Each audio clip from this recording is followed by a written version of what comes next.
I just wanted to introduce myself. My name's Max Greenky. I'm an orthopedic surgeon with Syracuse Orthopedic Specialists. The great thing about what I do is this is a quality of life operation. So hip and knee arthritis can be debilitating. It's something that can interfere with the things you want to do and you need to do. And so the time to come see us is really when you have arthritis, you've been dealing with it for a long time, it interferes with the things, again, that you want to do, that you need to do, and you failed all the non-operative treatment.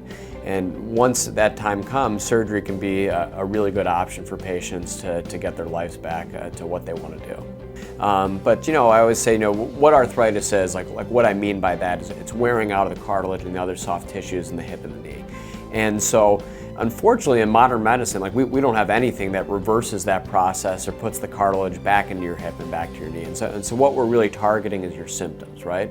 And in my opinion, you always sort of start with the least amount of intervention, you work your way up. So things like just modifying your activity, although we don't want you to have to do that. We want you to be able to walk with your friends, to hike, to be active, to do things around the house that you've got to do. It can be anti-inflammatories if you're allowed to take those, or other pain medication. It can be physical therapy to strengthen the muscles around the joints, to take some pressure off it. It can be a cortisone injection. And then ultimately, if all of those things fail and the pain is still debilitating, that's the time to consider a joint replacement.